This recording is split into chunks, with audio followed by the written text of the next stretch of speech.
मैं कोमल प्रसाद यादव, सहायक प्राध्यापक विधि, BCS शासकीय स्नातकोत्तर महाविद्यालय धमतरी, आप सबका अपने इस व्याख्यान में हार्दिक स्वागत करता हूँ। मैं आज आप सबको इस व्याख्यान के अंतर्गत उपहति के विषय में जानकारी दूंगा। उपहति के बारे में भारतीय दंड संहिता की धारा 319 से लेकर 338 तक की धाराओं में उपबंध किया गया है। धारा 319 के अंतर्गत साधारण उपहति के बारे में उपबंध किया गया है।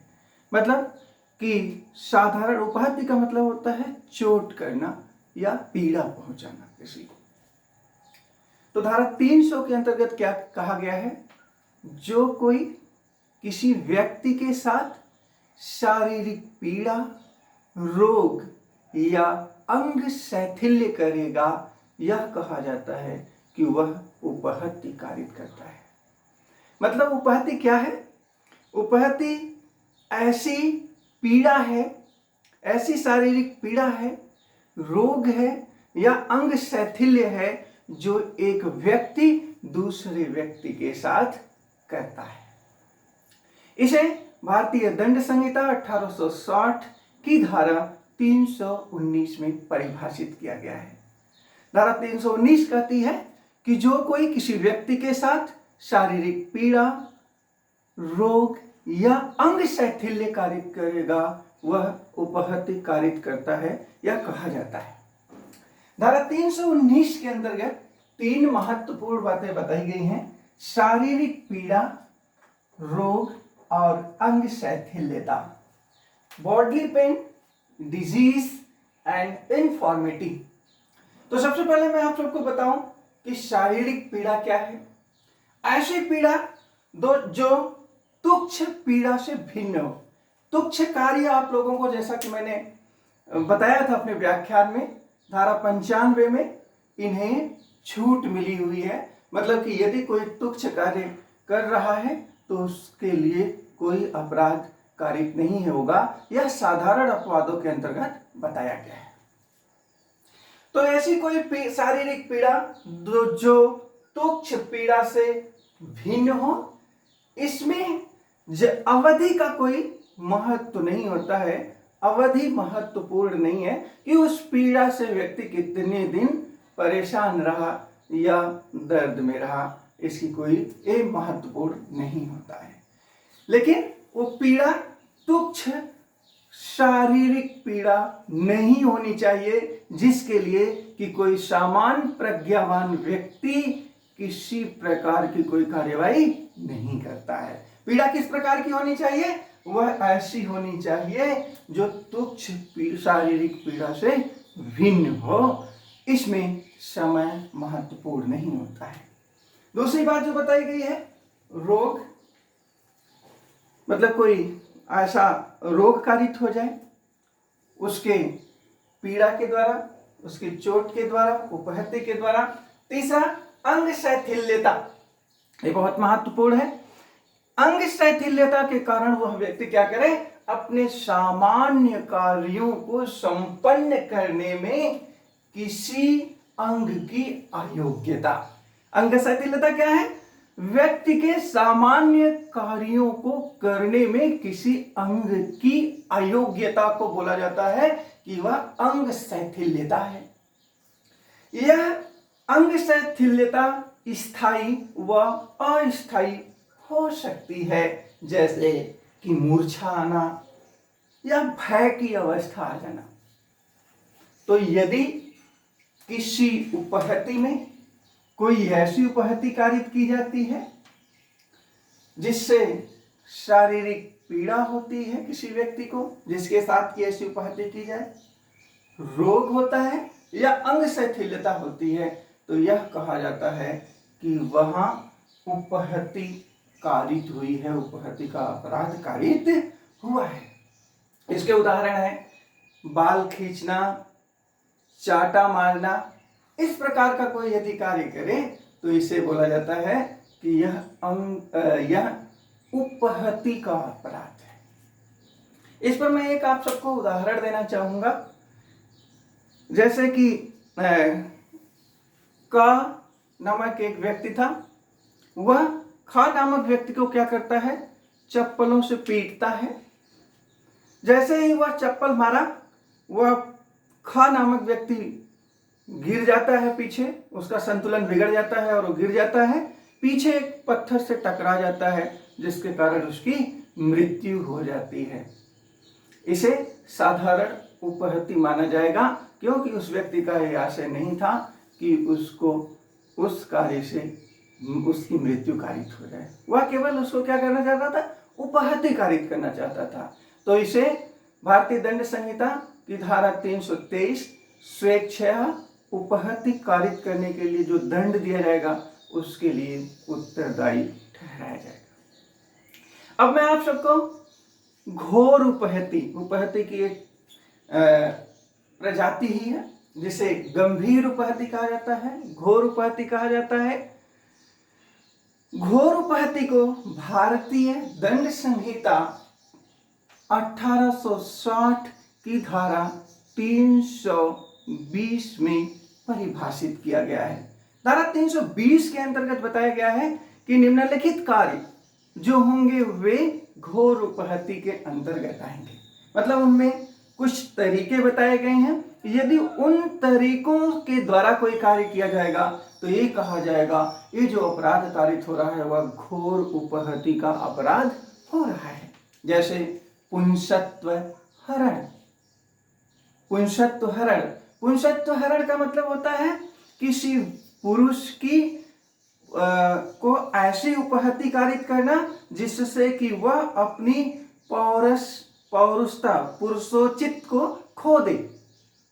मतलब पुरुषोचित को खो दे, ऐसी चोट कारित करना जिससे किसी व्यक्ति की पुरुषोचित खो जाए, पुंसत्व हरण हो जाए, यह कहा जाएगा ऐसी जो चोट है वह घोर उपहति है।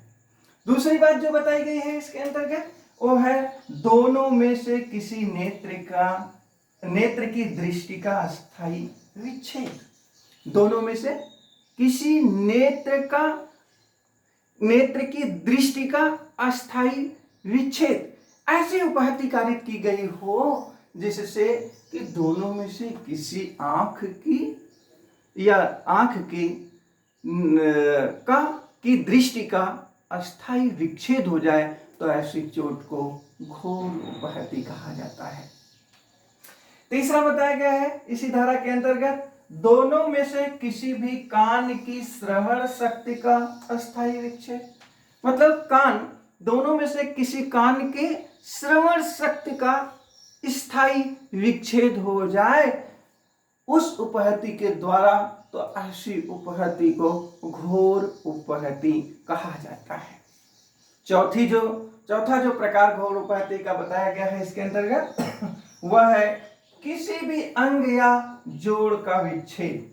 मतलब उपहति इस प्रकार की होनी चाहिए कि उसके द्वारा किसी भी अंग या जोड़ का विच्छेद हो जाए, तो ऐसी उपहति को घोर उपहति कहा जाएगा।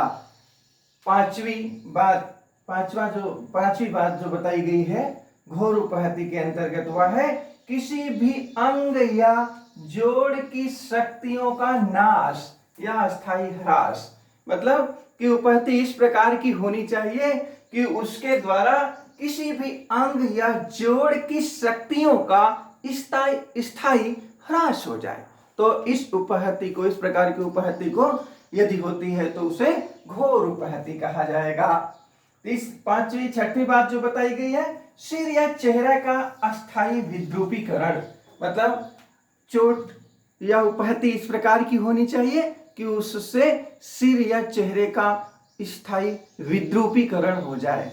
मतलब कि उसका चेहरे का आकार या सिर का आकार जो है वह परिवर्तित हो जाए स्थायी रूप से, और यदि इस प्रकार की चोट है तो ऐसी चोट को गंभीर उपहति कहा जाता है। जैसे इसके उदाहरण कई उदाहरण है लेकिन मैं दो बताऊंगा कि गरम सरिया से क्या करना, गाल में छुआ देना, जिससे कि क्या हो, उसको क्षति हो जाए, या तेजाब फेंक देना किसी लड़की के चेहरे पर, तो इससे क्या होता है, चेहरे का विद्रुपीकरण हो जाता है।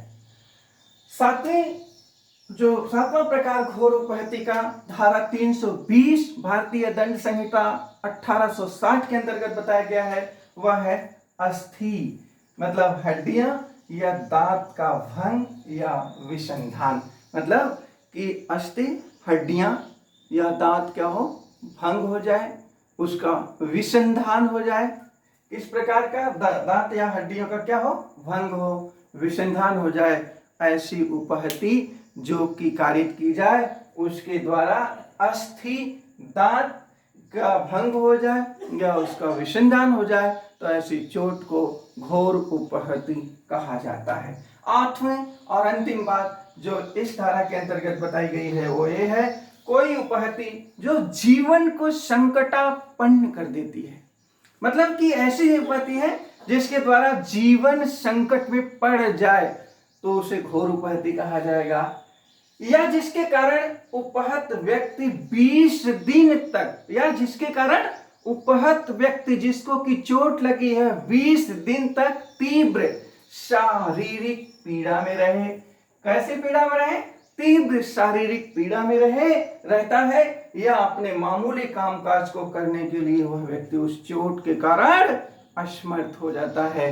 तो इस प्रकार की चोट यदि किया जाता है जिसके द्वारा कि किसी व्यक्ति का जीवन संकटापन्न हो जाए, या वह 20 दिन तक लगातार तीव्र शारीरिक पीड़ा में रहे, या वह उस पीड़ा के कारण, उस चोट के कारण, उस उपहति के कारण मामूली कामकाज को करने के लिए, अपने मामूली कामकाज या सामान्य कामकाज जो है उसको करने के लिए असमर्थ हो जाए, तो इस प्रकार की पीड़ा यदि कारित की जाती है तो उसे क्या कहा जाएगा, घोर उपहति कारित की गई है। तो मैंने धारा 320 के अंतर्गत घोर उपहति के जो 8 प्रकार बताए हैं, यदि इन प्रकारों में से किसी भी प्रकार से कोई व्यक्ति किसी दूसरे व्यक्ति के साथ उपहति कारित करता है तो ऐसी उपहति को घोर उपहति कारित कहा जाएगा। घोर उपहति यदि वह स्वेच्छा कारित की जाती है तो उसके लिए दंड की व्यवस्था की गई है भारतीय दंड संहिता की धारा 325 के अंतर्गत। इसके लिए किसी व्यक्ति को 7 वर्ष तक का कारावास, चाहे वो साधारण या कठोर हो सकता है, या जुर्माना, या दोनों जुर्माने से भी वह दंडित किया जा सकता है, या दोनों से दंडित किया जा सकता है।